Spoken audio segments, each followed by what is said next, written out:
They died, quote, with the sword of each to the heart of the other, and the hair of each in the clenched hand of the other.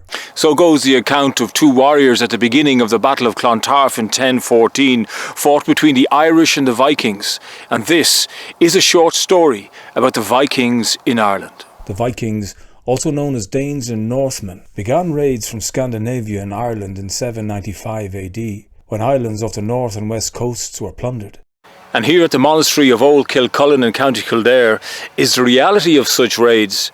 The shallow-hulled ships were fast and manoeuvrable, making such raiding possible and effective. Viking fleets appeared on the major river system, and they began to winter in fortified bases or long ports for more extensive raiding inland, which were mentioned from about 840 AD. But no complete Viking ship has been found in Ireland as yet. Monasteries were one of the main targets of Viking raiders, because they were likely to contain valuable loot, were undefended, and most importantly, had people to be sold as slaves. This monastery of Old Kilcullen is situated well inland, but close to the River Liffey, but it is not known whether the Liffey was used by the raiders.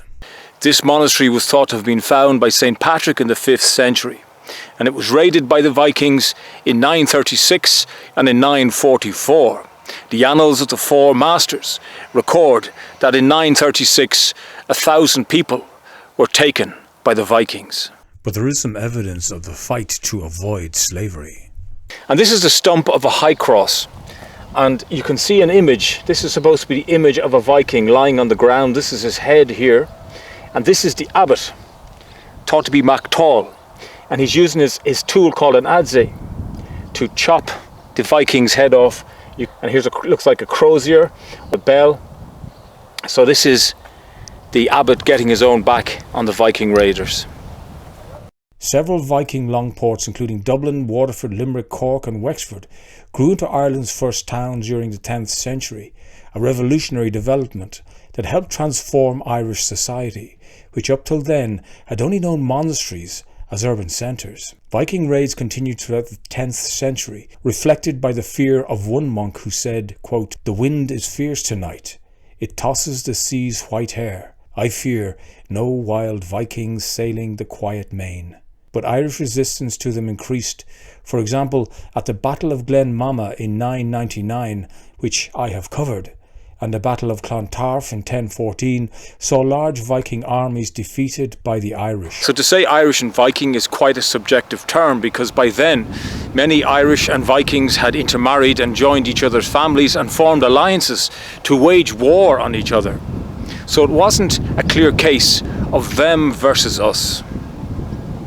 Dublin was one of the early longports established by the Vikings in 841 AD.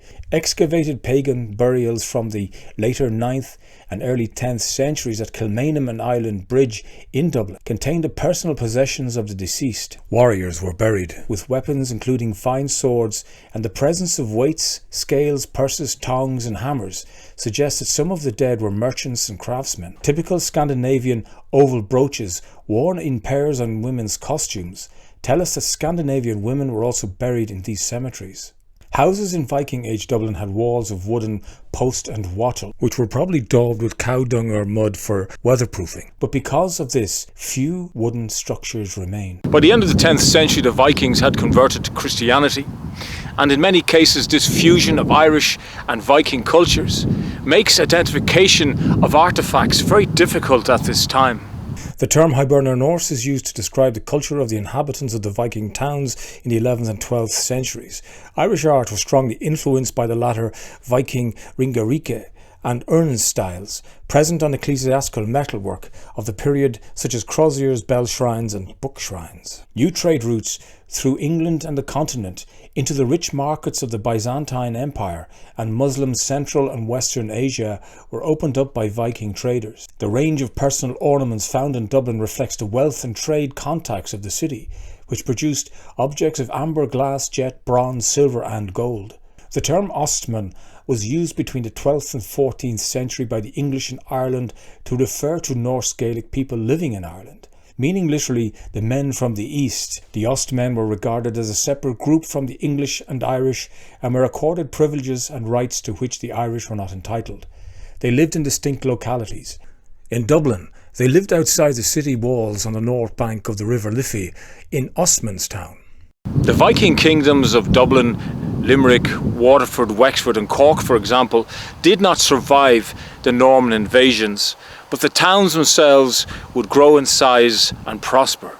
Many were merchants or lived a partly rural lifestyle, pursuing fishing, craftworking and cattle raising. Their roles in Ireland's economy made them valuable subjects, and the English crown granted them special legal protection. These eventually fell out of use as the Ostmen assimilated into the English settler community throughout the 13th and 14th centuries. In the 1970s, large-scale archaeological excavations were conducted on a 4-acre development site in Dublin city centre called Quay. It uncovered 100 dwellings, thousands of objects and a large amount of environmental evidence, which covered 5 centuries of medieval occupation of the site. The area was shown to have been densely populated and confirmed the area as one of the earliest inhabited areas of the city. The remains were astonishing, complete foundations of wattle and daub houses, interior hearths and benches, workshops, timber pathways and boundary fences. Even latrines were found.